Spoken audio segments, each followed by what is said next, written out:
welcome to Holland and Hobbs, We're back. episode I don't know. I lost. 12, 12 or 13. Took a month hiatus. Yeah. It's all on me, guys. maybe I should have looked that up and see what number episode was on. I definitely can't. I Yeah, don't know. it's 12 or 13. I remember 11. 11 was like the Halloween, and then I remember we did the food and wine. We said it might have been 11 and a half. Or was it 10 and a half? Whatever it is. Couldn't tell you. I'll find out when We're back, though. We're back. Maybe better than ever. I don't know. Well rested. Well rested. Recharged. Yes. How was your month off? Busy, but good. You went to Epcot? Epcot, yep. How was that? It was good. We were still like in the middle of government shutdown, not sure like when that was going to be over. So it felt, I think I said before, pretty financially irresponsible, but it all worked out. You gotta live sometimes. You Gotta sometimes roll the dice. Yep. It is what it is. Yep, it was good. We had some really good food. And really good wine. Surprisingly, my favorite wine and his favorite beer that we had from all the different countries was from India. Didn't see that coming. The wine was like a sparkling tropical. So it's kind of like champagne with a little tropical flavor. But not sweet. It was just really good, a little tangy. And then he had an ale from India, which I guess they're known for that, like India pale ale. I wouldn't imagine wine from India, but I can see definitely ale. Yeah, so then I'm like, I just got him one. Like he didn't really even ask for it because I was like, here, try this. I don't know. And we're here. You gotta take it. Yeah, it's at the end, when we like between each other ranked what our favorite food and drinks were and stuff like that. That was like one of his favorites. I was surprised. It's a random one I gave you. It ended up being your favorite. Mm-hmm. And I looked up the wine. I mean, I liked the wine so much that I was like, okay, where can I buy this?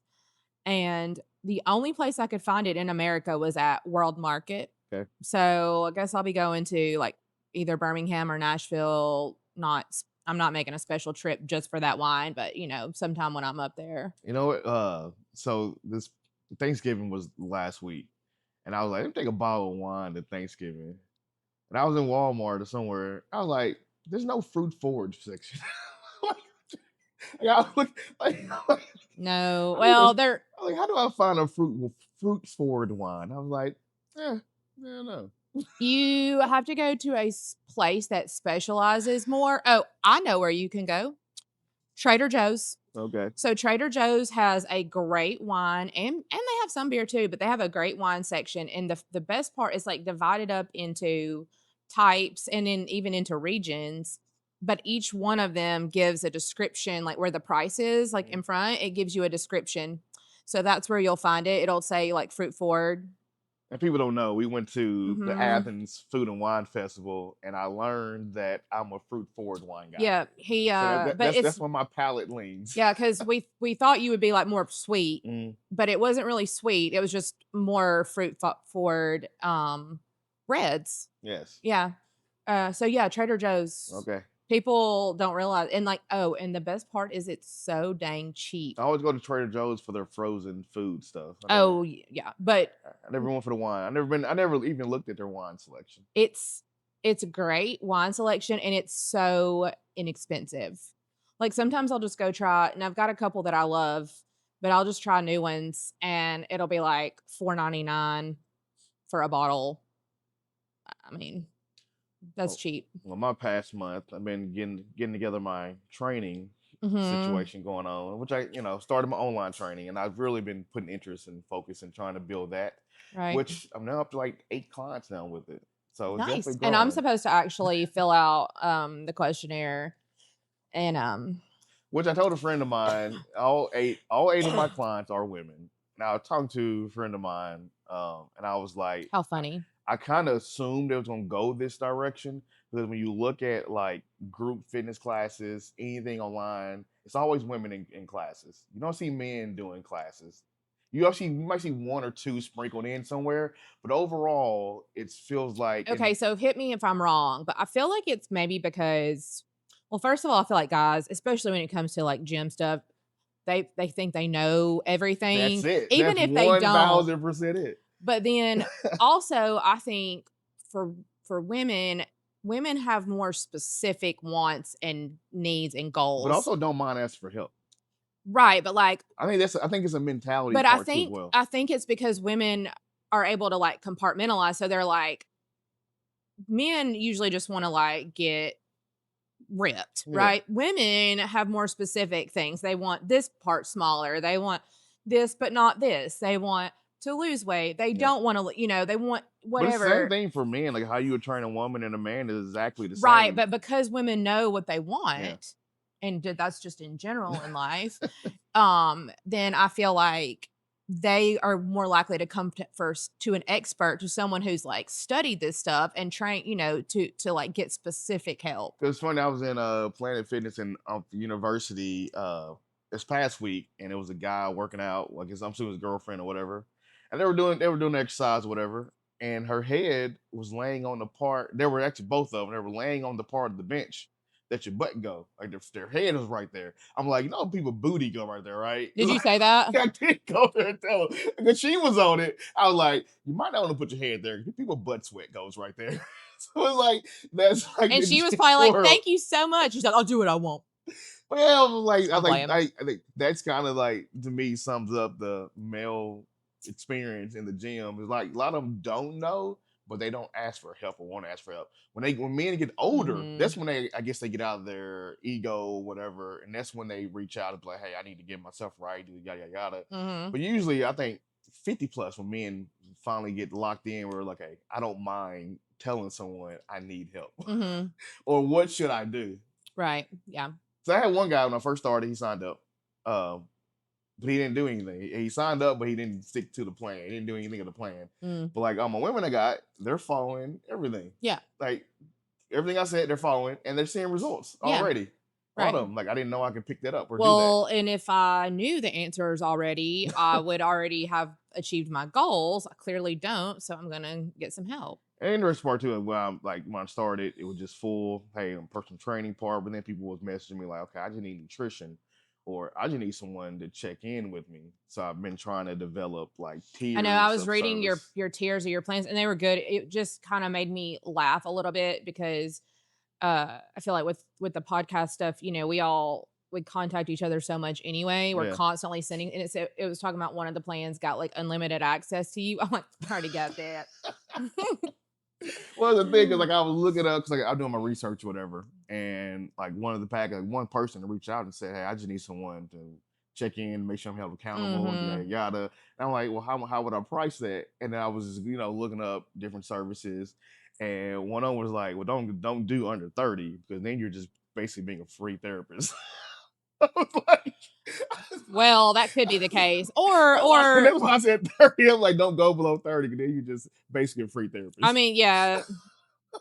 There's some people, I mean, there's no dollar amount that's worth them having your contact info. So hopefully if people are doing that, they're like it's all in not taking advantage I of got an that. app, so it's all in the app. Okay, So nice. no one have my personal number. It's all, which I mean, I'm being a realtor, you can just find it out. But Right. yeah, but I got an app. It's all set up. But yeah, when I saw that you don't be a free therapist, I was like, okay, that make a lot of sense. But then I got a lady.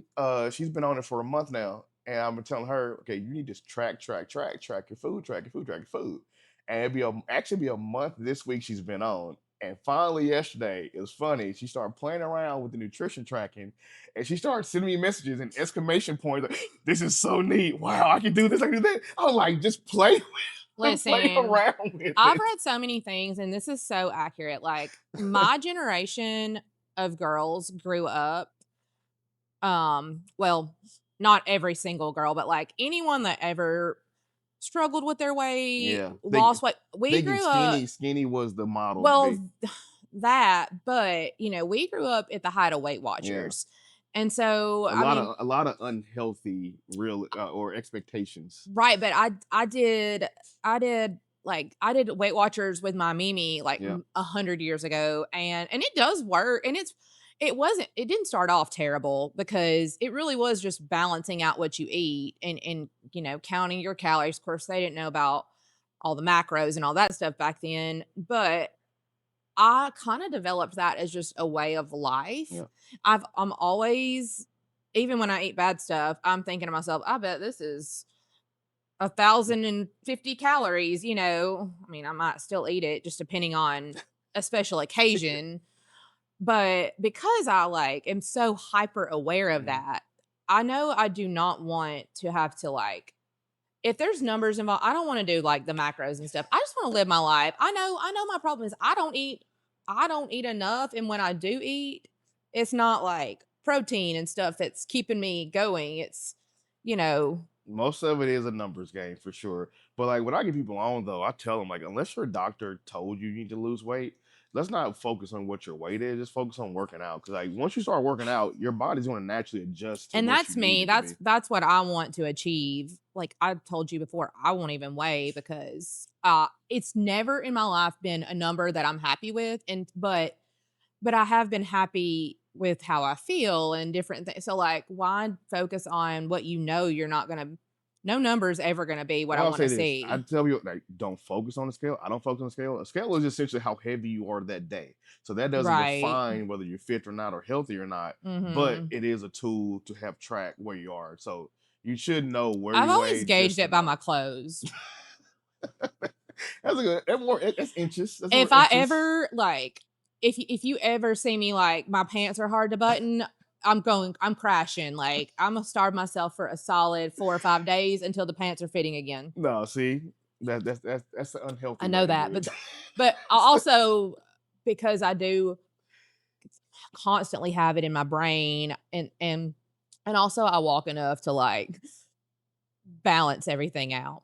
But once you know your numbers, it's like that's the thing. You know, if you know your numbers, you don't have to be scared of food. You know, I can have this, I can have this, I'm good. You know, like Yeah. it's about knowing what you can and can't do. Yeah, I think with me, I just I've walked so much and I'm proud that I've maintained. I mean, I've been walking solid Yep. since last October. And I've been tracking it since January 1st of this Mhm. year on Strava. And so I'm to the point now though where I'm just not as challenged as I would like to be. Like I know it's done a great job. I got real strong legs. You hit a plateau. Yeah. I need more. I need more challenge and so Serge tells me that means I have to join a gym. Blech. That's funny because like I was talking to a guy because like I told I'm like I want to start training people that actually like compete. And to do that, I feel like I got to enter the world myself and do it myself. And I was talking to a guy who did it last year at a competition in Huntsville. And Mhm. I did a body scan and got all my numbers. And look, to my surprise, I was 17% body fat. I was shocked at that. Is that good or bad or Yeah, it was what? really good. Okay, I was below 20. I was like, no yeah, clue. about that 15% range when abs started popping out. So I might be close to getting abs for the first time in my life. You don't have abs? I mean, everybody got abs. You just can't I see know them. that. I You mean, just can't see them. They're oh, just tucked in. They still tucked in. I mean, really? every now and then I can see a little definition, but it's about that 15% body fat range when they start to actually like show through. And see, that is not a goal I have. I've never had to go because like to have asthma, you're eating a strict diet. Nah. You're staying a certain leanness. I don't want to be lean that I just don't lean. feel like that's a fun way to It's live. not. It's not a permanent way to live. Mm-mm. It's not at all. I like my No. donuts. Give me some wings. Let me eat what I want to eat. I I go mean, work out so I can eat the foods I want to eat. And you can't do that to stay lean. same. I mean, I walk and if I have something, and again, I don't keep that stuff around, but if I want to have something like that, I'm like, it's fine. I'm gonna walk it off. It's gonna be gone real quick. Yeah, but he was talking about me about my cardio, and I was like, yeah. I was like, on my off days from the gym, I go get on the stair climber at 30 minutes. But like I walk an hour a day. And he was like, you do an hour a day walk? I'm like, yeah. Oh, that's why you've been cutting. I was like, yeah, it helps getting them steps in. It does help get the But steps yeah, but you in. need to get your steps in along with other things, Yeah. with that strength training, because you just like building muscle, like I said, And the steps for me, the walking has been just as much for my mental health as my therapeutic, physical health. therapeutic. So I'm not gonna stop doing that. I just want something else fitness Yep. wise to go with that. So It's a good time. It's getting cold I outside. know, and I'm loving it. I really am. I Oh, know see, you hate it, but like I got a solid 6 miles in yesterday morning. Man, I was loving it. I didn't even walk at all I yesterday. didn't It's too walk cold for this me. morning, and I'll tell you why, because I knew we were coming to do this, and it's headband weather now. So like I have to get the one that covers the ears, Mm. and then there's really no bouncing back from that hair wise, like without washing my hair again. And so I was like, you know what? I'm gonna walk later. It'll be fine. I'm not having headband I hair. feel like it's warmer later though. The sun is a little higher up into the sky. Yeah, but this time of year, I don't have to get my walk in first thing in the morning because I'm not trying to beat like death by melting. So now you can, I mean, I can do it in the morning, I can do it in the afternoon, either way, and it's like still a nice, pleasant temperature. I can see that. Yeah, That's good time nice. alive. How was your Thanksgiving? Speaking of Thanksgiving being last week. It's okay. We a lot like on my dad's side, we always have Thanksgiving brunch, so that's fun. But then past that, like a lot of the rest of my family just doesn't live around here. So it was just I kind of every year we say, oh, we're just gonna have a chill Thanksgiving, and it's like never chill ever. And it stresses me out so bad because I don't really love to cook. Like I cook because we have to eat. And I can cook. I just don't like find it therapeutic or anything. So when I've got like a bunch of stuff going on at once, I'm not having a good time with that. Like the kitchen's getting messy. I want to clean while I do it. Then I'll forget about something and then it's like not burned, but just not good either. And so I said, have this idea. Have you had one of the Publix holiday subs? No. So I love it. It's like it's supposed to be like a reminiscent of like your leftovers into a sandwich. Okay, like turkey, the But they have it this time of year. cranberry, and all that stuff. Yes, so it's turkey, Gruyere cheese, which is like a French cheese that is delicious. I know I just botched that with my southern accent. I can't help it. And then a cranberry orange relish and bacon. And mayo, but I don't do mayo. And I feel like the cranberry, I feel like that gives it something, to have it moist. That creamy part. So I proposed that to my family, and I think they maybe thought I was crazy at first, but we ended up doing it, and it was delicious. And we also had like a few like our sides were like finger food. So my mom made like these turkey and dressing balls, like sausage balls. I've never heard of that. Okay, they were good, and you dip them in cranberry. So good. Okay. Macaroni and cheese bites. Of course, we had deviled eggs. That's like my one. I'm very thankful for deviled eggs. I was like, I that's what you and my wife got in common. I really enjoy a deviled egg. That's what she definitely made for Thanksgiving. Like, I don't Deviled care eggs. if nobody wants to see me, if no one's thankful for me. I don't care. I'm making deviled eggs. I've never been a Thanksgiving food type of person. I'm not either. Like, I don't care for the Thanksgiving spread. I also love that we didn't have a bajillion leftovers. Yeah. Like, we had our sandwiches, but then you can like make other kinds of sandwiches and stuff, I think you mentioned y'all had a Thanksgiving brunch. I always joke about it. Like white people and black people Thanksgivings are so different. I feel like white people, y'all get it in. Y'all say 11, it's gonna be at 11. Like we say 2 o'clock, it might be 4, 5 o'clock. It's like, well, you say 2, and somebody ain't gonna arrive until 3, and they probably got some important they need to bring to the Thanksgiving. Well, I don't love Thanksgiving food, but I love brunch. Like I love me some breakfast type food, and I'll prefer like savory over sweet, but when you go to something like that, you have both and you can like, when you go to a restaurant for brunch, you're like, like I really want these pancakes look really good, but I can't choose that over like a breakfast burrito. I would take a non-traditional Thanksgiving any day over. So the brunch is maybe what you should like bring brunch culture to your family next year for Thanksgiving. They'll be like, have you been talking to a white person? This seems like a very white person idea. This question I saw on social media about white people Thanksgivings. Do y'all drink on Thanksgiving? Is that a thing? I saw that was like a contentious argument whether to drink on Thanksgiving or not. I don't like with Is the it frowned upon? at brunch. No, I don't feel like it's. Well, I guess it depends on your family, the family you're around. So like the brunch family, not a drinking group, so we don't. and it's fine. Like I don't, I could take it or leave it, whatever. But then like, we made cocktails Mhm. later in the day. Wyatt made some kind of old fashioned, like with I forget what it had, but anyway, and then he made me like this cranberry gin So I feel fizz like no drink. matter what the holiday is, as far as like black family goes, someone brings a bottle, it's there, or beer or whatever, it's So there. what do you drink Thanksgiving, then? Christmas, it don't matter. Like whatever. I had my cousin, he brought a bottle of Don Julio to Thanksgiving. like, like any holiday, any gathering, just an opportunity if you want to just have a drink together to drink. I mean, I just yeah, I feel like it's I mean, like I said, we don't drink with the brunch, but Because like I was asking, later, sure. my wife is white, of course, and her family, like they don't drink during I feel like it's gatherings like like that. not like a necessity, but it's not like a problem either Yeah. if it's not banned.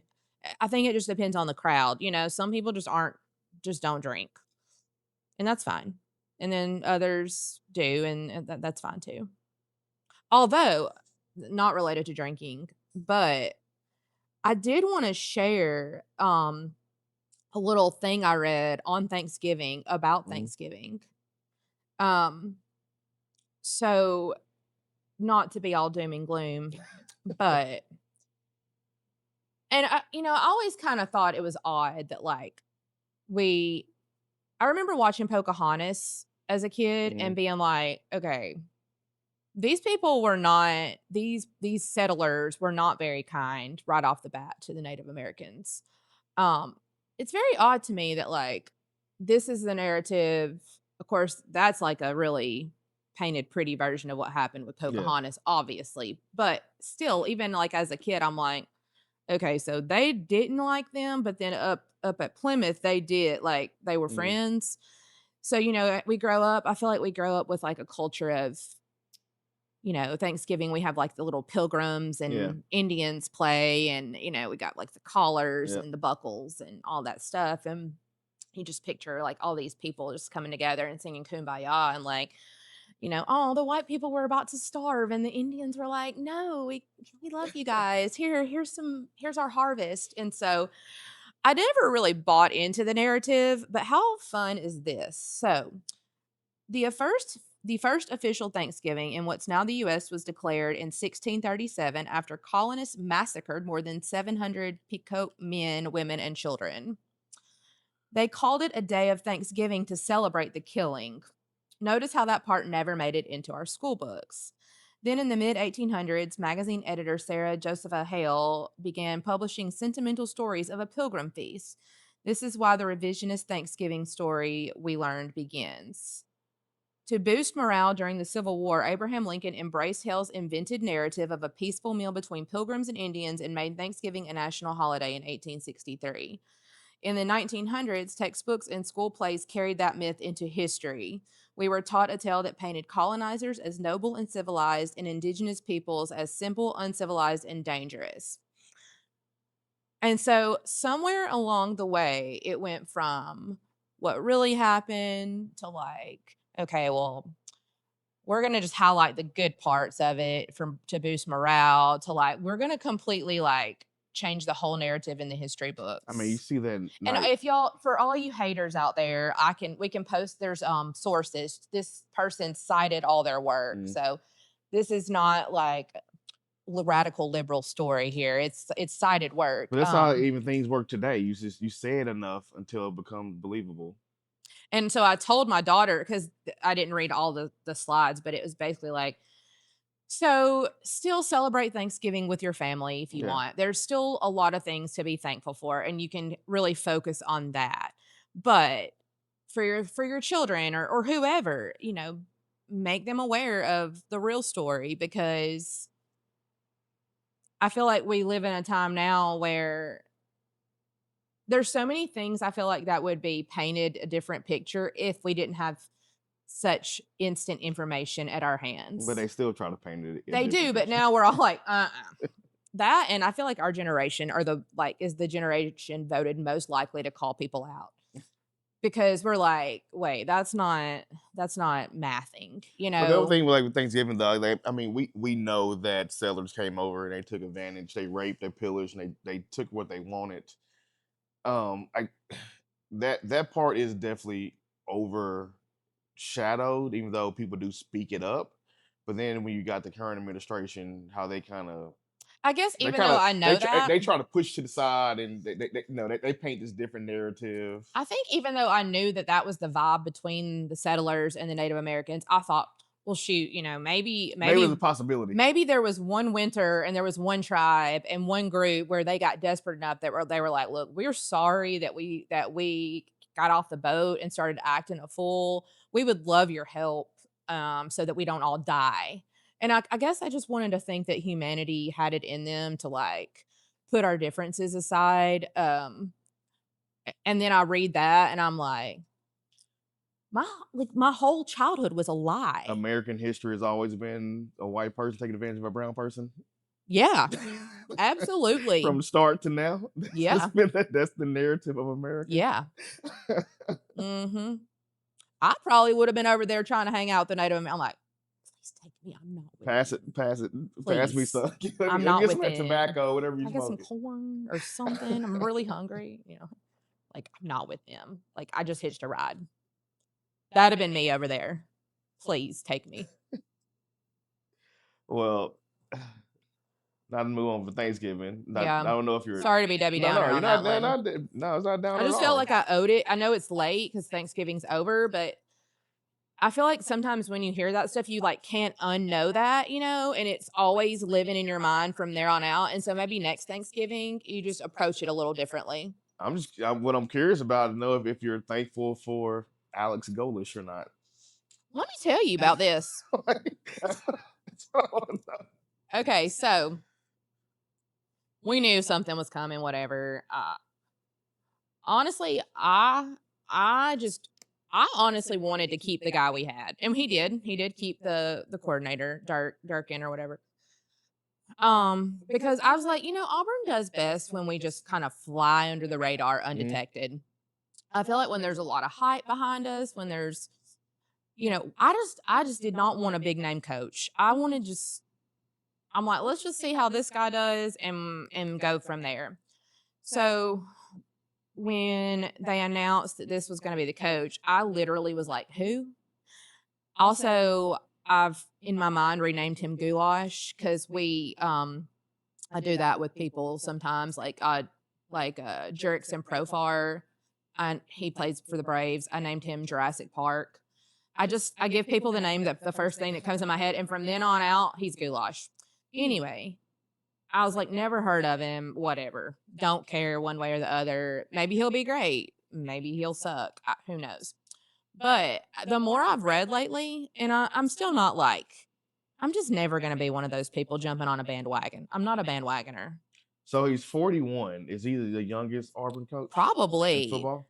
So this is what I read about him today, or I watched a video today about him.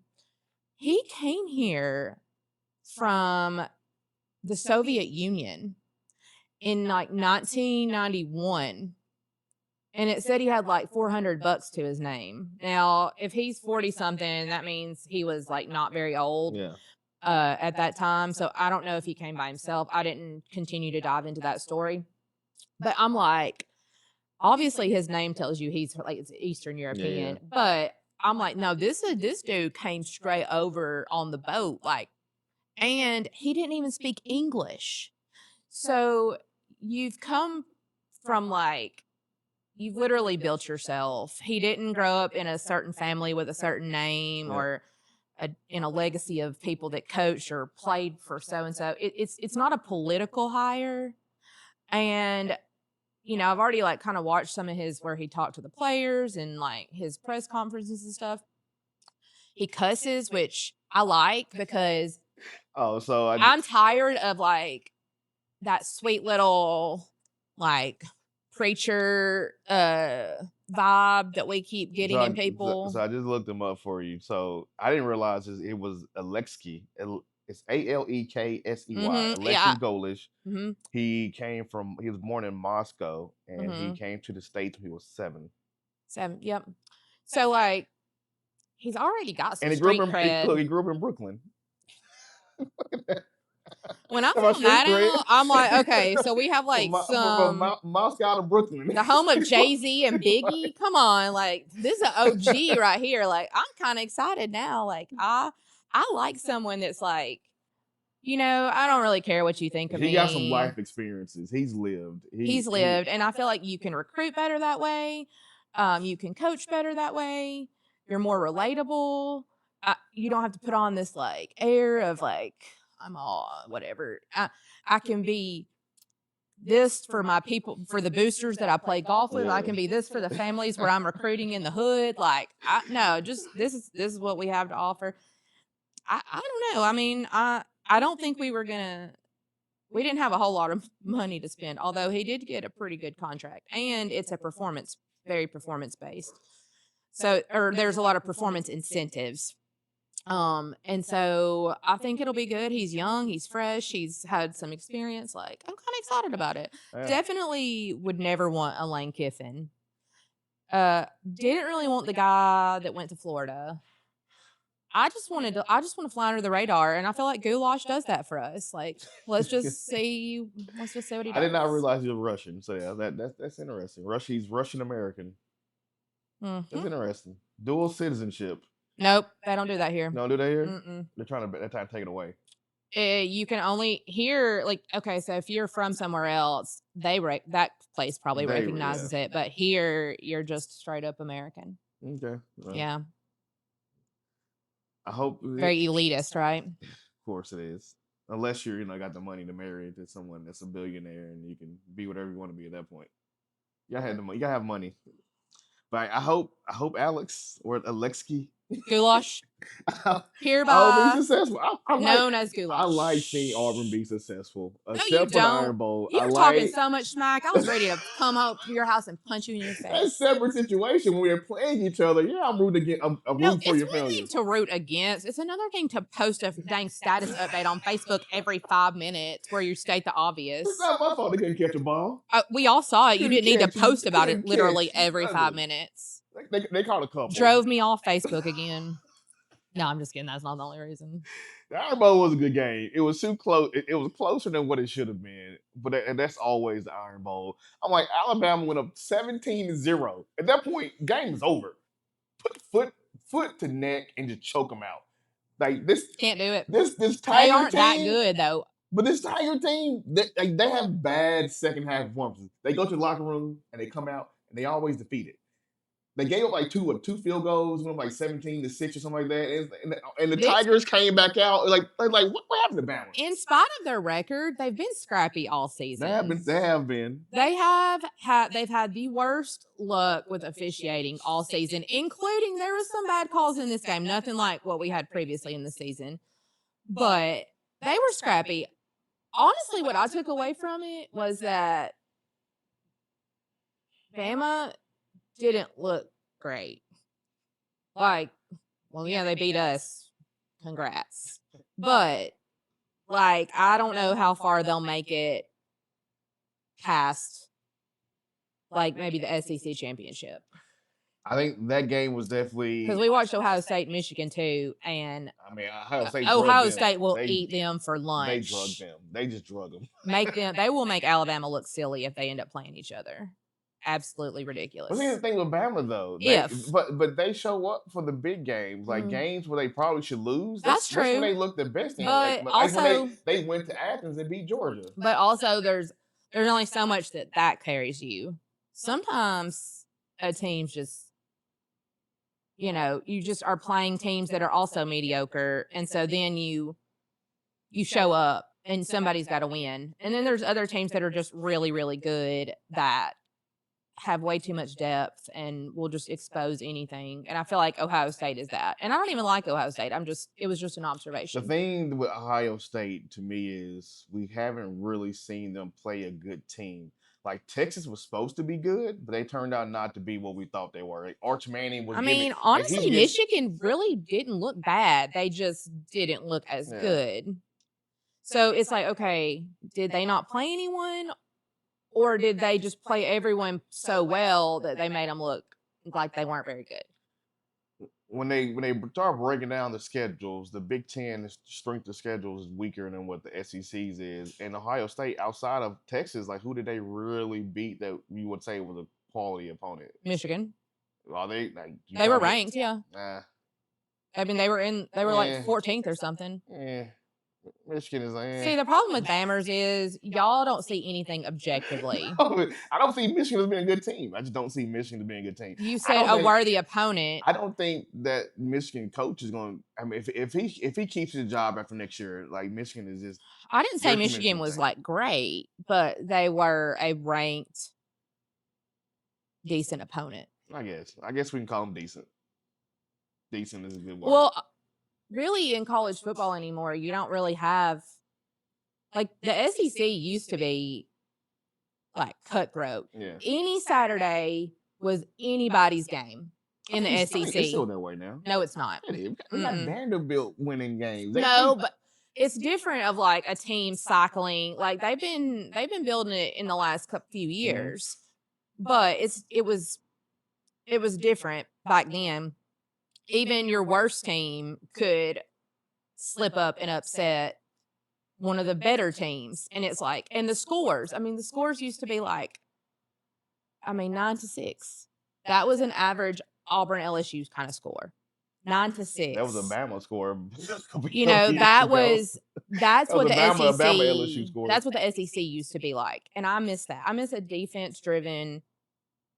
Anybody can score a bunch of touchdowns. But I think sports in general just move more to the offensive side. Like every single sport, because scoring points, it excites people. That doesn't mean I have to like it. It excites people. Like baseball, change the rules and make hitting easier or better. You know. Yeah. Well, I don't. They didn't change the rules to make hitting easier. They just easier, but like like they want to see hits. They work on that more. Yeah. They push for that more. Okay, yeah, because it's like defense won championships. Well, even like the pitching in baseball now is so different than it was like in the 90s. You know, Greg Maddux, it was like a dang mastermind, and he was in it for the long game.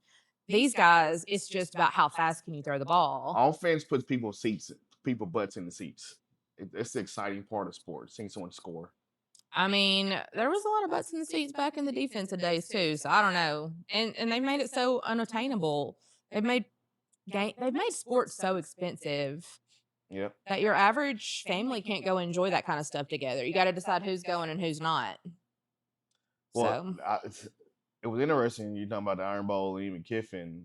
The conversation that I was hearing on if the Iron Bowl was Kalen DeBoer's like game he had to win or else, because like Penn State still doesn't have a football coach. I know. And it was rumored that if DeBoer would have lost that game to Auburn, maybe he leaves Alabama. Those rumors, he goes to Penn State, and then Kiffin slides to Alabama. Those rumors have been originating on the same message boards with the same old dudes sitting at the house since the early 2000s. Kiffin did take his time making a decision. So was he actually watching the Iron Bowl to see the results of it? No, probably watching it, but no, I don't think DeBoer was in the hot seat at all.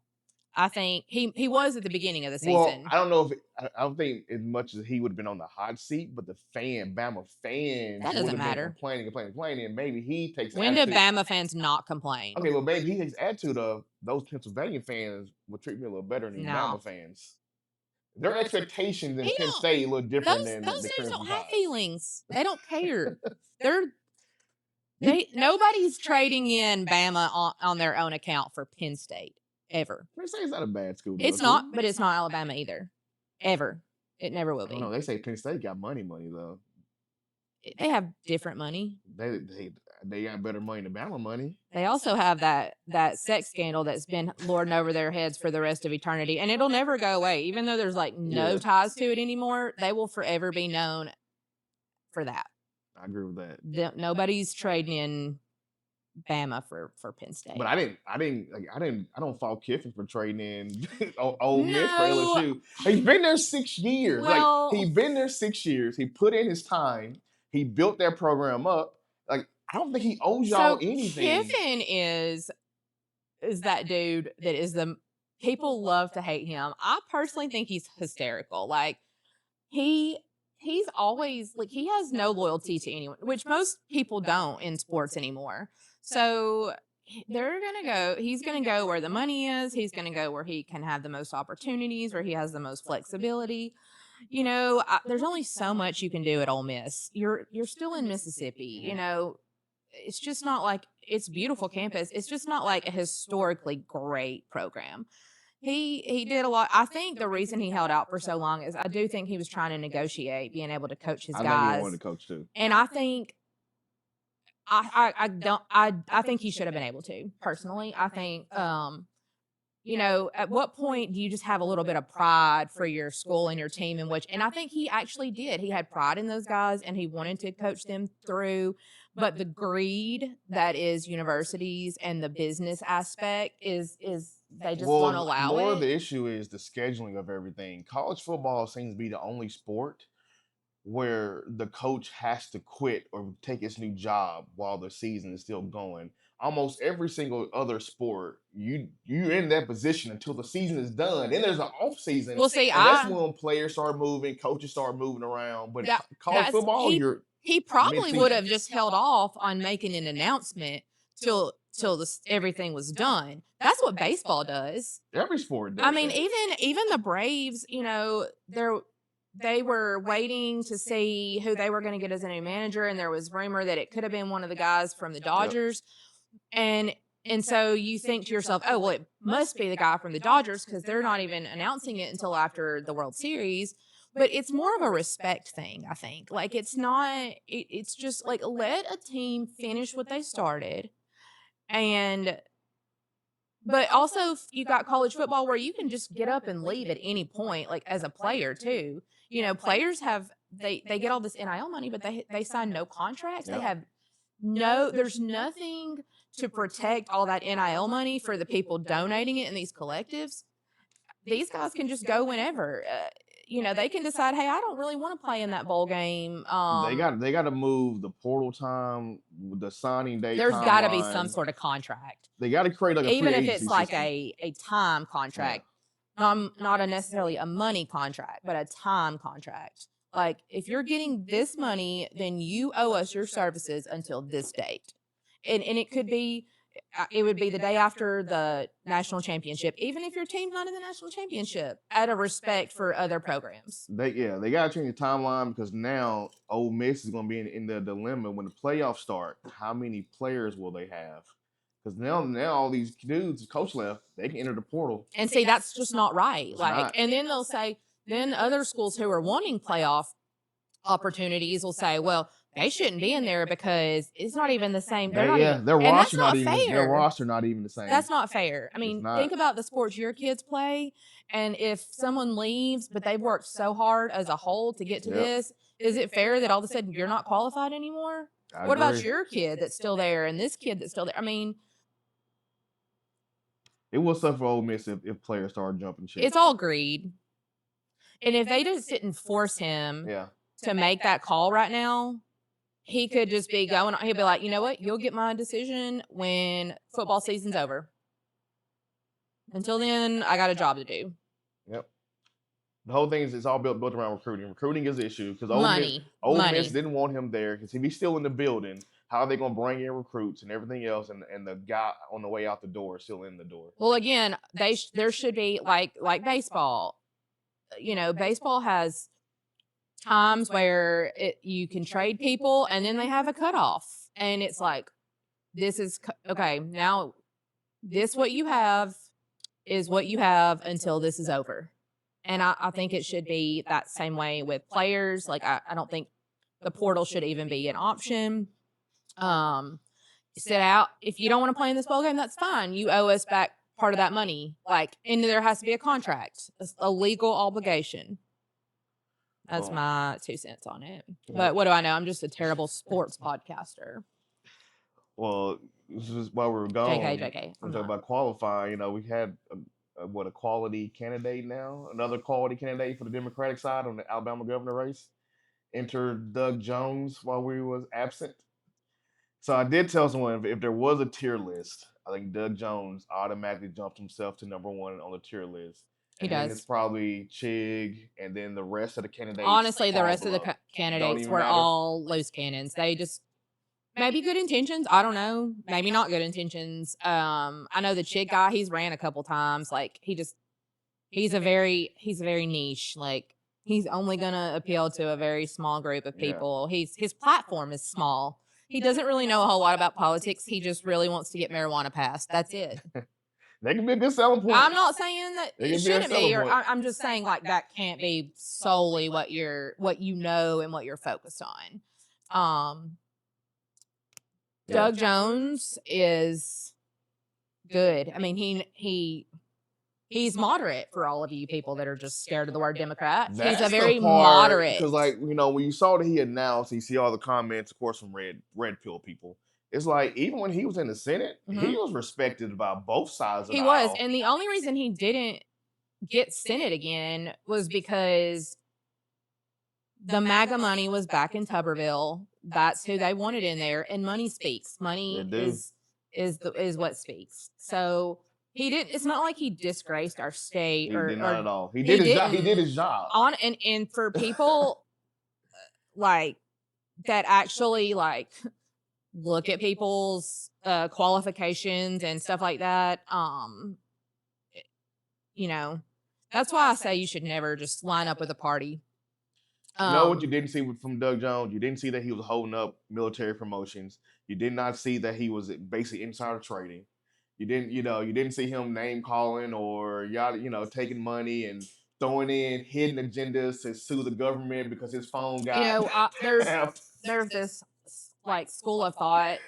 he wasn't grifting. There's That's a very what Doug liberal Jones didn't school do. of thought. It honestly is just like a very common sense school of thought that Congress and anyone in the administration should not be allowed to do any kind of trading in the stock market while they're in office, whether that's 4 years or whether that's 40 years.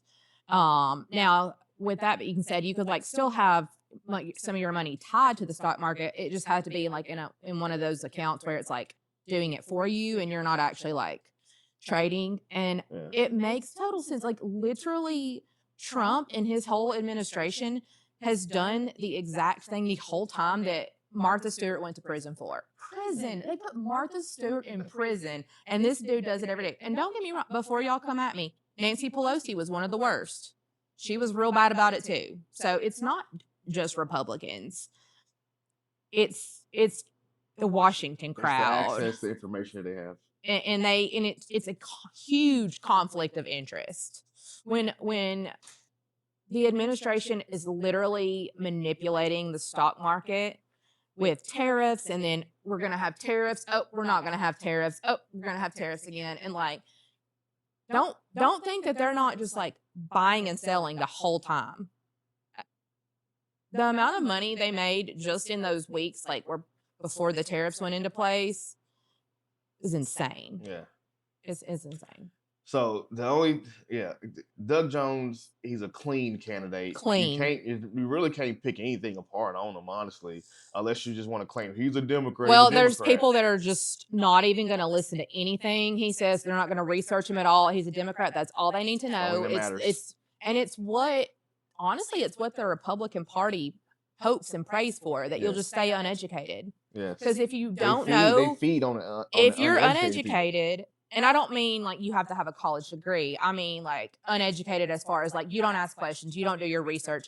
If something sounds shady, you're not like, that doesn't sound right. Let me go research this. Let me fall down this rabbit hole. Oh, look what I found. If you're not doing that,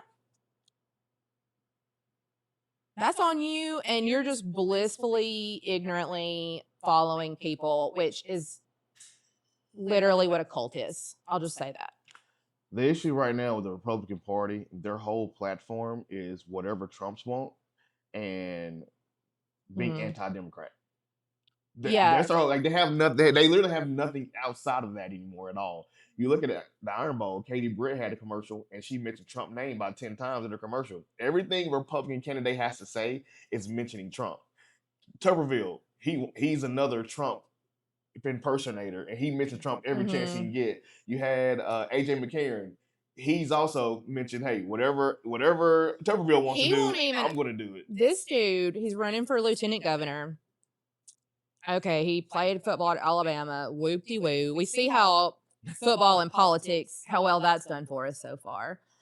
So the dude was not even registered to vote until a few days before he announced he was going to run for lieutenant governor, which is like second in command. Now he's going to these, they're starting fundraisers for him. And he's going to these lunches with all these like old lady Alabama fans. And okay, not old lady, but like not a young crowd. Yeah. And they're just smiling and taking pictures and stuff. He won't answer any questions though. He doesn't know the answers, that's why. But that's what Tuberville did He's too. got He ran. No foundation. When Tuberville ran for Senate, he didn't answer questions. He talked, he met, took pictures and photos, shook hands. He did the same. AJ McCarron doing the same thing Tuberville did when he ran.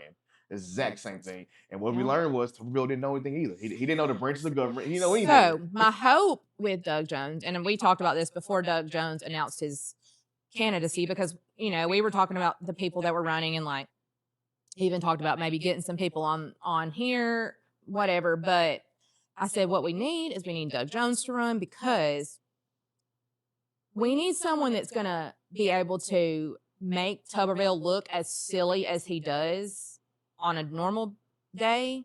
We need someone that's going to debate him, so that it will highlight how bad he would be. Tuberville would never do. He's not going to debate. He don't want to talk. He if he ever gets to turn from a microphone next to someone, he's going to be exposed for how silly he is. But I mean, they have to do some kind of. No. Don't they? Don't they normally? That's not a requirement. In the state? It's not a requirement. He can decline. There's not a requirement. Well, if he declines, I mean, that honestly tells you all you need to know, too. We see what happens when people decline talking. But clearly, his strategy worked last time. So why would he change it up this time? I think governor's going to be different. I think. I don't know. I don't know. I hope so. I pray. If Tuberville is governor of Alabama, he's going to rape and pillage the state. Every bit of penny he can get to himself is what he's going to do. He doesn't care about Alabama. He's not from Alabama. He has no ties to Alabama, other than being a football coach. That is it. He has no ties at all. So for he does not care about people. He doesn't. Or Alabamians. And please don't fall for that nonsense about how he's Christian conservative values. If that's how you're voting, you need to double check. And if that's your one thing, you need to actually double check and see if this person actually has lived Christian and conservative values. And if you're strictly voting based on abortion and based on trans people playing girls' sports, please educate yourself. Like that's not even a real issue for real. Like the people that are like, I don't want trans people playing on girls' team. Me either. I have a daughter. She plays sports. I think most liberal people, the liberalist people I know, agree with that. They don't want that. Like, please stop buying into this fear propaganda. It's just fear mongering, and it's not a thing at all. Like, no one's trying to push that agenda. And as far as abortion, like, you can be pro-life and pro-choice at the same time. Yep. That's like being, pro-gun, but believing that you can also have gun legislation. Can you imagine? It's not an extreme ends of a spectrum. Like you mean you can own guns and have gun restrictions? Wild. That's the crazy part. You think you got to be one or the other. You can't have both, and there's a middle ground to them all. There's these, like, we are taught in school, even at early ages, how to like read things in context, how to do like some thinking and stuff when the answer's not right in front of you. And like you're welcome as humans to like research your own stuff and like quit just following somebody strictly because they have an R outside or a D. I mean, the Epstein files, if they ever get released, there's going to be Republicans and Democrats both on there. Punish all of them the same. I got no party loyalties. I just personally can't line up with Republicans now because the administration, but also no one has stood up for what is right against him. Mm-hmm. Like, if Katie Britt, I had great hopes for her. She's just another pawn. And the thing about the administration now, we can keep pushing that is like, if I say like they don't really have a platform. The platform is whatever Trump wants, and Trump wants what benefits him. So I'm like, now he's pardoning if you're a fraudster, if you're a money launderer, now if you're a drug kingpin. Right, It's right. like They'll blow people so up you can't because it could be a cartel you can't ship. even use the Christianity things anymore because they're pardoning the people who belong in federal prison. They're now getting out. The people who are most affected by these people that are committing these crimes that Trump will be in this want to be in the circle of. The billionaire is taking advantage of you, Mister Well, Poor Alabamian. you know, back to the Epstein files for a second. I know the Republicans are just so mad and tired of hearing about it. But in what world does anyone who claims to be Christian and conservative, in what world are we not concerned about pedophiles? Yeah. I mean, I feel like that should be like not a bipartisan issue. Like, Speaking of your trans thing, I saw someone that posted, they're more comfortable, they're more offended by homosexuality than pedophilia. That I mean that's where they are. I mean, if somebody chooses to change their sex, that's fine. That's on them. I hope that any doctor would educate and I'm sure that these people have like looked into this. I don't, and it's expensive too. So I don't think that like it's usually Something a decision come to super you're lightly. not taking that lightly. Yeah. I You put don't some thought- you put agree. some I thought don't and agree time that in that children should be given the drugs to start the process. I think you need to be like a fully developed and mature person, both physically and mentally. So whatever, 20s, whatever that is, before you even start with like the drug part of it. That's just my personal opinion. No one asked me. So if you disagree with that, that's fine too. But I feel like if, I'm 5'2".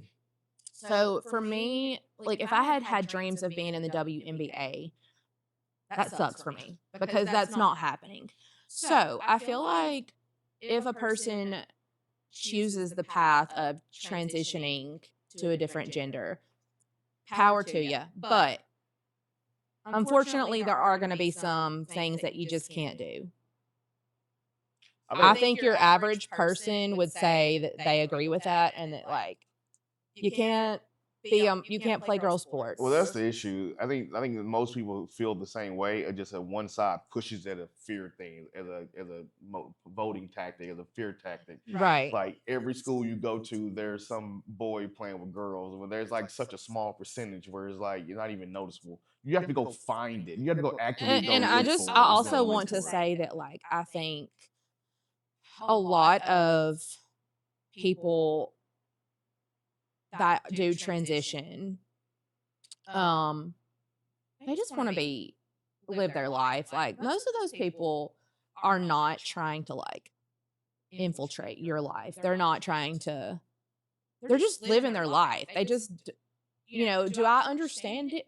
The idea of being born with one gender and then going to no, but I don't have to understand everything in order to like treat people with dignity.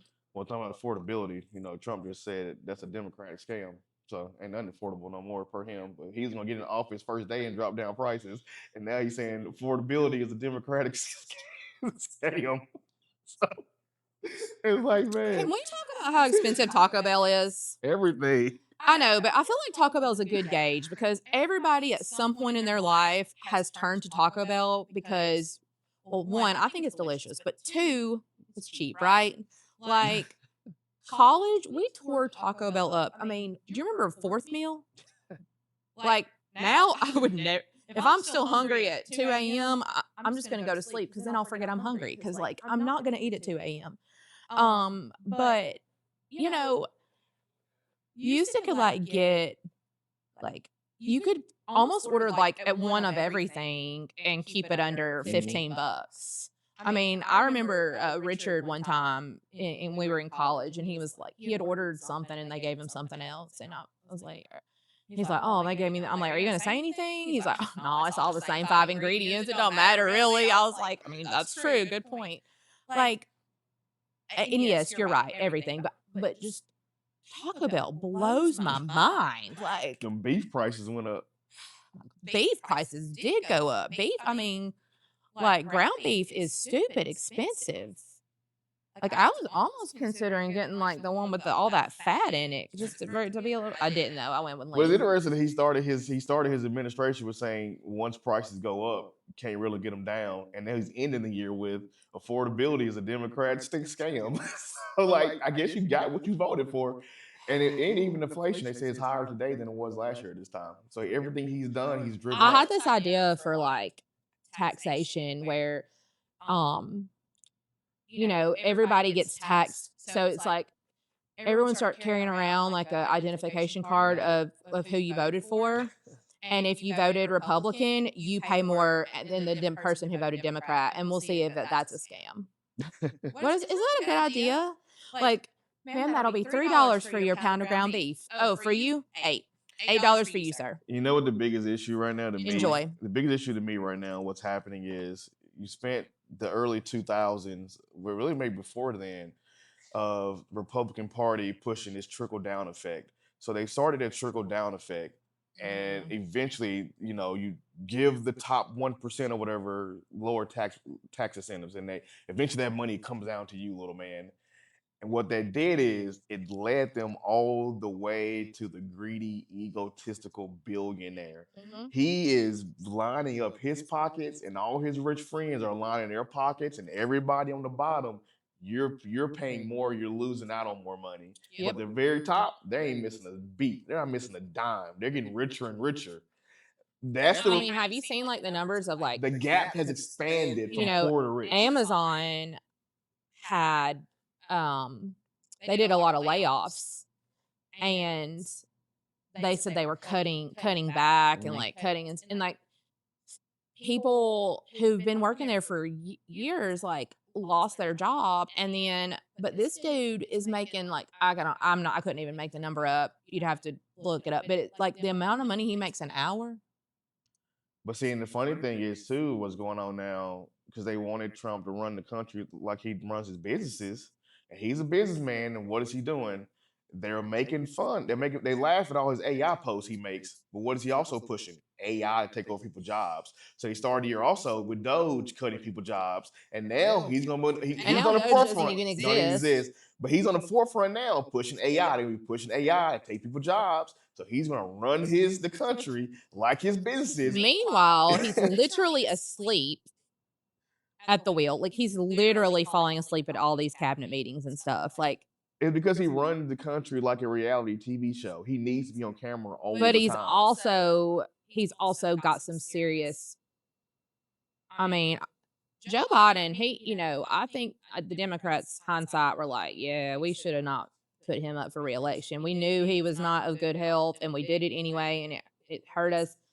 And I'm like, we are seeing. I mean, this guy truly needs to be in like a memory care unit or something. It needs to be more conversation. Why do we keep electing the older generation Yep. to run to be president? Why? Because you see all the other international countries, it's young prime ministers, it's young whoever leaders of the country, and in our country, we keep putting the elderly. I think I read to where run it. Japan just elected a woman. Yep, they did as their prime minister, first female. And I don't know where they fall, but I know they're real high up on every chart of wealth, of education, all this. Like, But both women who predicted what was going to happen was correct, and we voted against them because they were a woman. We're so anti-women.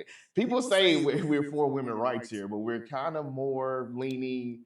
well, a lot of us are for women's rights, but this administration has been very clear that they are not fans of women, other than, Using women.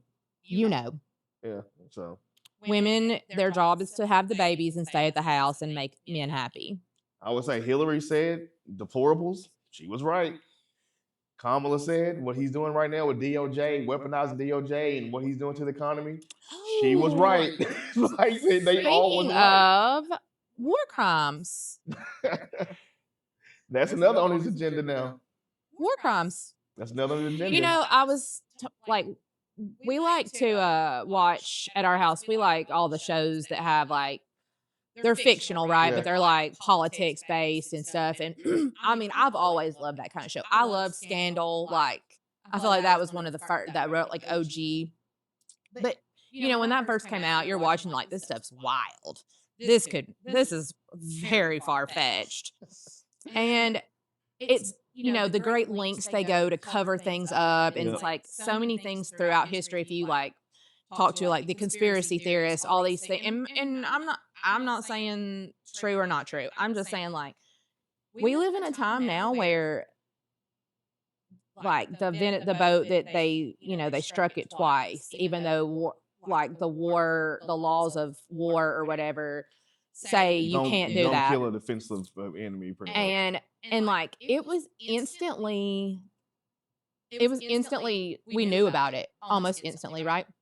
And before that, I feel like that would have just been another thing that they covered up that we never would have known what happened. And now we live in a time where it's like real time. And even the admiral, I think you know, he resigned because he was like, before this happened, because he was like, I can't do this. His name was Admiral Alvin Halsey. Mhm. So it's funny to me because I said when that all started coming out, because he resigned first, he was the first step. He resigned, and then you had the Democrats come out talking about, you know, y'all don't need to obey illegal orders. And then the Trump administration, they fought and that. the main one, is like had a very prestigious military career, very respected by all military and veterans, and they're calling for him to be hung, literally. And the president of the United States was saying that looky a man should be hung in our country. At who was right. And I think that we should all take a note from the Nuremberg trials, even though we never learn anything from history. But maybe you don't even know what that is. If you don't, you should look it up. I could tell you, but I think you should read about it. And know what it is people eventually are going to be held accountable for their actions. Yep. You can't blindly follow someone and then claim ignorance. Well, I was just doing what they told me to do. And the people that usually get it the worst is people under the leadership. Because these guys take an oath to the Constitution, not to a president. And, you know, this Admiral he thinks he is the Constitution. Halsey expressed his concern for civil casualties. They pushed back and reminded him of his sworn duty. He said he knew what his sworn duty was, and this was not it. So he resigned. Now they have reached out to him requesting him to testify on these events that the reason he resigned. He's gonna do it. Like, and my thing, what I said too about him, like he saw the writing on the wall, and he was like, "Y'all are not going to make me the scapegoat, not my black ass." And no, that's right. And the guy that I guess I'm out. The guy that was the admiral. You know, the minute that they're calling out Pete Hegseth, what's the first thing he does? Well, actually, Trump throws Hegseth under the bus, rolls over him. Hegseth's like, not me. It was this admiral, not the one that resigned, but the next one in line. And this guy's over here like. But there should be assigned to the military leadership. If something happens, they're going to point the fingers at you. Right. Like what? Oh, you think they're going to be like, hey, it's not his fault. I told him to do that. No. These are people that never had to have accountability. And you can still be court-martialed. You know, they actually do still, like, hold you accountable in the military. I firmly do believe that we are going to end up invading Venezuela. I don't like the boats that they're hitting.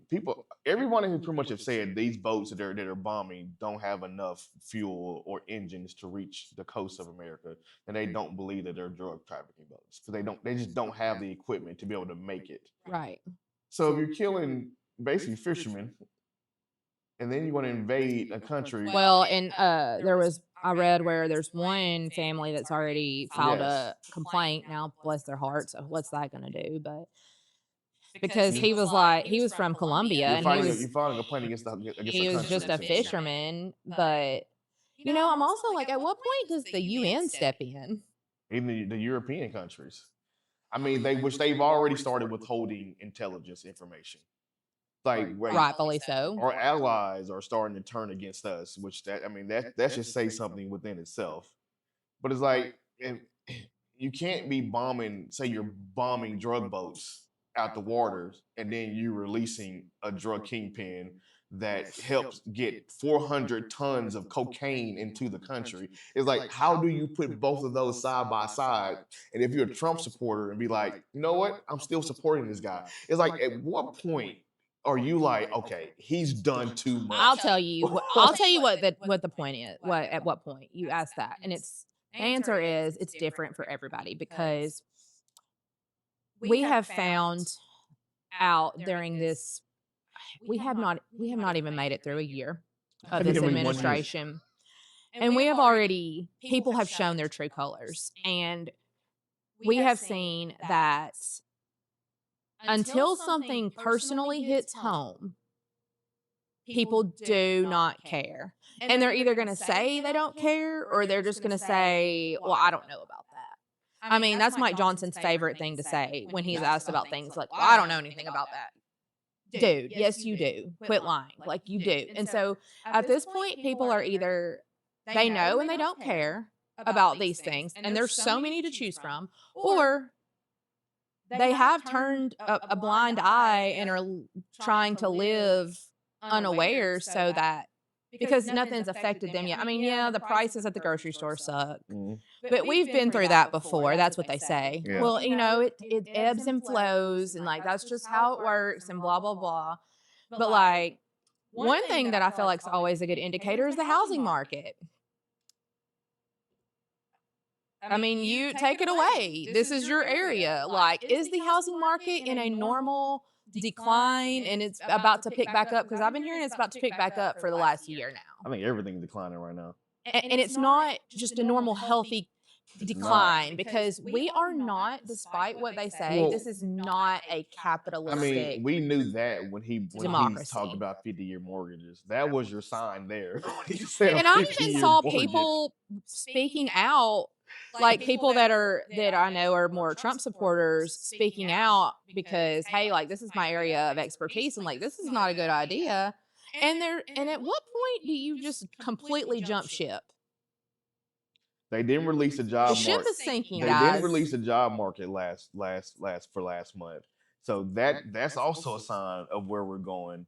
And someone I can't remember where, but I saw somewhere that they said Warren Buffett was starting to liquidate some of his stocks into cash, and that's a sign of things that are about to come. He is preparing for a future collapse when he started turning his stocks into cash. And they like start watching the other billionaires and see if they start selling more stocks than what they're buying. And If there's they an start app. selling more than they're buying, that means that they're hedging for a collapse to happen. Also, there's an app.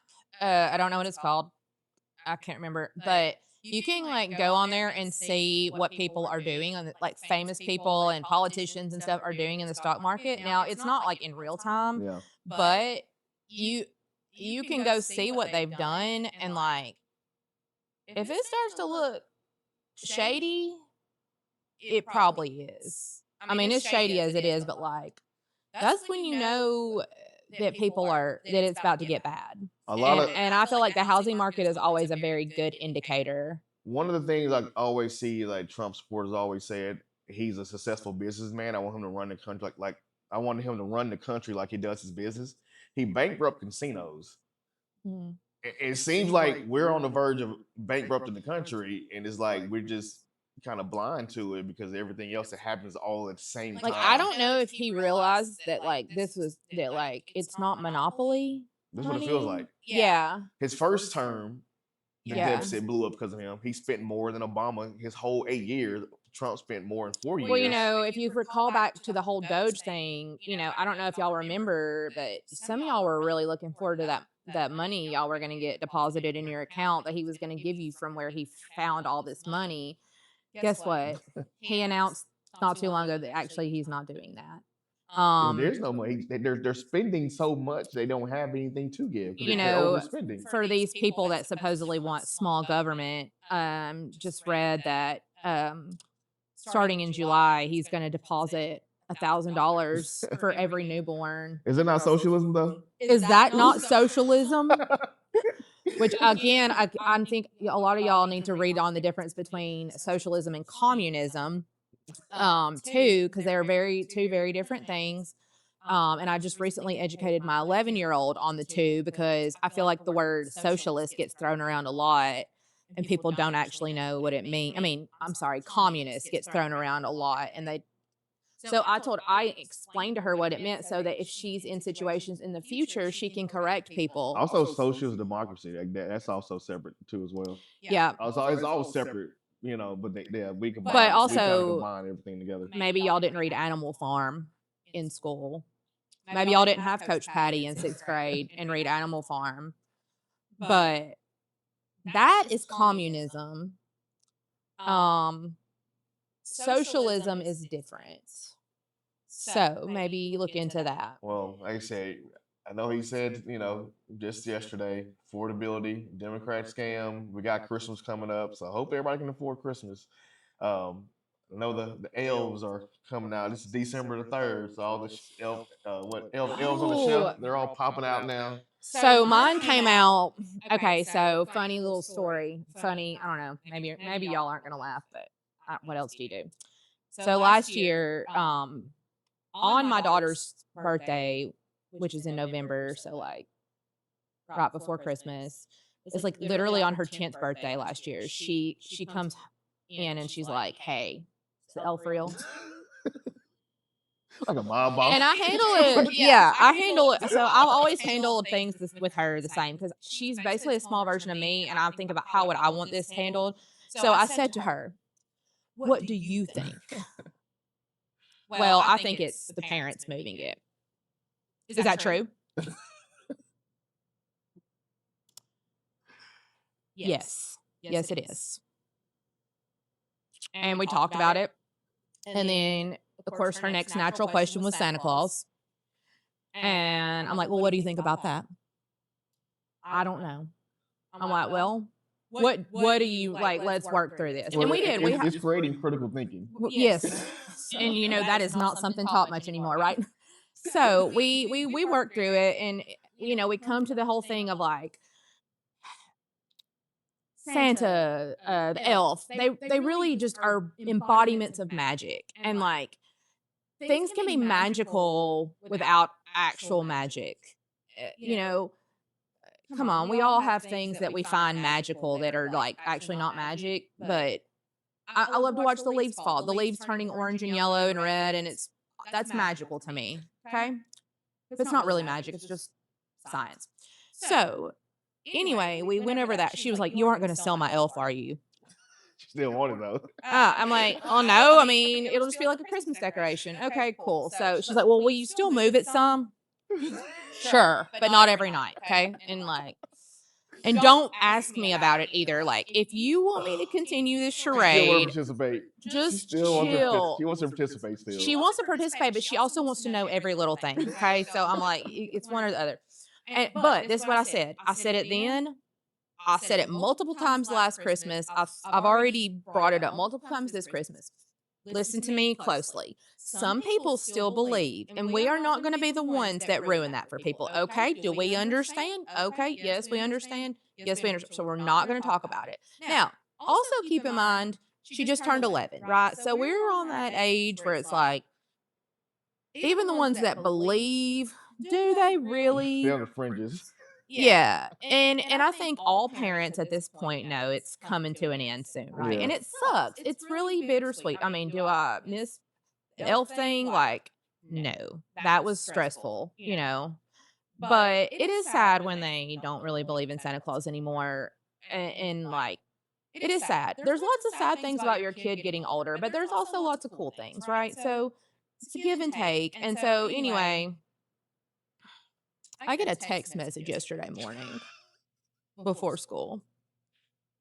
No, hey girl, what's up? No, hey, can we talk? Nothing. But RK ruined our Christmas magic. They said like that. Just like that.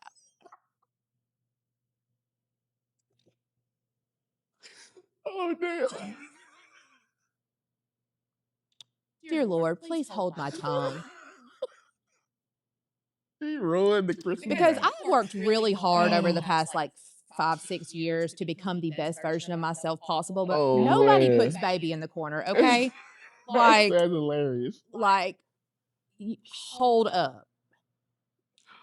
So, of course, I asked her about it. She's like, well, I mean, we were just talking about the elf, and I just said mine had been out since Thanksgiving because that's when we decorated for Christmas, and it has, okay? Okay, Karen? So, like, it has been out. And I'm sorry about that. Like, some people bring it out for their kids' birthdays and crap. Like, is it not a free elf world still, you know? So, anyway, I tried to be very diplomatic, but also I was like, the way you approach this, no, Yeah, that ain't the way. it ain't it. Of course, then I'm the bad guy for like misreading. You know, it's hard to tell with text. Sometimes, but not this. You very direct. Like my kids just sitting around like, I can't wait to ruin everyone's magic. There was a direct response. And, you know, I brought up, well, is like also the like, you know, really we're kind of celebrating like Jesus coming and like, and maybe not everybody, but in our family, and we also go to like a Christian private school. So I'm like, you know, whatever. This is what I get. Well, not everyone celebrates Christmas as his birthday. I'm like, listen, I'm not debating what day of the calendar Jesus was born, but are we still like, was it not all for the spirit of I feel like the part of like when you start putting pools of people, even kids together, if it wasn't Ruby K, it was going to be somebody else that was going to let that be known. Like at some point, the news is going to break. Listen, you know, it just happened to be your kid. She came home in 3rd grade telling me so and so said that Santa Claus isn't real, blah blah. And what'd you say? I told him he is real. I'm like, that's right, sis. My son was in kindergarten. Did I message that person's parent? No. No, I did not. My son was like in kindergarten or 1st grade. He come home telling me like basically the full story of Chucky. I'm like, how do you know this? Some kid in class told him about Chucky. I'm like, when you put kids together, no matter who it is, they're going to learn information. But if your whole Christmas magic is built on the belief that this elf is real, then it wasn't even real to begin with. I mean, and I'm not one of those people that thinks my kid does no wrong. So I did bring it up to her. I'm like, well, listen, I'm getting this text. I don't know what went down. Reminder, don't be the one, okay? Just don't be that girl. Yeah. Just keep it to yourself. But, you know, if I had gotten a text that said Ruby called somebody an R word, and I use that as an example because she came home saying that kids were using that word at school, and I about lost it, and I told her why we don't say that word, and I went and took it a step further, and I messaged the group, and I'm like, hey, I'm not naming names, but this word's being thrown around. Have a talk with your kids. We don't use that word. We just don't do it. I shouldn't have to explain that. You know, it never came up in our house because we don't use the word. And so, like, if I had gotten a message saying that my child was saying that word, oh, it's on. Like, I don't care how you present it. You don't have to sugarcoat that. But to come at me, and I said words, come at me, and I'm not coming at you. Like, sis, you came at me. Like, you did. I see, if someone, if that happened to one of my kids, I wouldn't even think the message a parent about that. That's not something that I would think, I need to take this up with you. No, because at what point are you like, tell my child the truth? Okay, jigs up. Yes, it is actually impossible for one man to fly around and sleigh with reindeer that don't fly, actually, and hit every home in the world with presents. And then what about the kids whose families can't afford presents, but you got like a new Mercedes Benz out in the driveway and you're 12, but this kid didn't get anything? Like, what, were they on the naughty list? Like, how do you explain that? So I've really never put so much emphasis on Santa for that reason. Like, it was done the same way for me as a kid. We thought he was cool. Like, he came, he brought you some cool surprises. we didn't. He wasn't like a magical genie that granted all your So wishes. the way we always have done Santa brings one gift. That's it. Okay. So Christmas is one gift on the tree, unwrapped. That's Santa gift. Everything Okay. else, you're gonna know your parents got it. And for see, you. I had a Santa sack. My mom made it. It was like it Yeah. was something we always did, and I still have it. And Ruby still gets in like the presents go in there. Now, when she was little, maybe there was like a bigger dollhouse or Yeah. something. Maybe there was that. See, But that's the part that I didn't like as a parent. Like the big stuff, no, you gonna know. I spent my money on that. and that's how my parents were too, because I worked and I bought you that. This fake white guy didn't come down on our roof and bring you this expensive gift. exactly, You know? exactly, because that is setting the most unrealistic expectations. Santa brings a small cheap gift. Mom worked her butt off. Yes. You know, but I will say there was a few years when they were really little. Like she sat in Santa's lap. She asked for this dollhouse. Okay.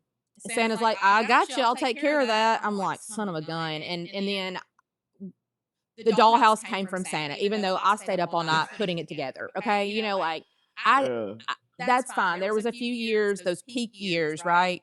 But mainly Santa just brings you cool surprises, like smaller stuff, because he knows you. You don't have to send him a list. And she was always amazed, just like I was with my mom, like, how did Santa know? Like, you know, I didn't even tell him about this. And so everyone is welcome to do the magic how they want to do the magic. But do not come at me. I am very magical. And I have pushed magic her whole life and magic for others and trying to teach her about not just getting but giving, and like, do not come at me about the elf, okay? At this point, I feel like just kids are, especially at that age, like they know more and more. Like For sure. they don't. I mean, they For know sure. they know stuff already, and kids are going to talk regardless. So I mean, they're on like YouTube and crap. yes, You think they didn't really? yes, kids know. Kids know more than Kids we know. knew when we were kids. For They sure. have way more access to information. For sure. I mean, Ruby came home yesterday. Did you know that Joseph was not even Jesus's real father? Yes. Yes. How did you know? Well, because it was a virgin birth. What does that mean? I guess we're going over what virgin means. I mean, if I don't tell her, someone else is going to, and it might not be as I would rather the information pleasant come of a from me. version that I'm telling. Exactly. I would rather the information come from me than someone else. Yeah. But yeah. Also, I'm trying to teach her how to do critical thinking later, because I'm not raising a sheep. I'm not. Well, I hope that you can make it through your elf drama and I mean, come out I'm unscathed. fine. I'm totally They don't fine. bring the pitchforks. I ain't losing no sleep. They might. But I mean, you know, I went over it again. Shut up. Keep the magic to yourself, okay? Like, love you. Bye. Right. So We'll be out till next week. we out. Maybe get more results on the elf story. I hope there's nothing else about the elf story. Hope that's the end of the story. All right. See y'all next week.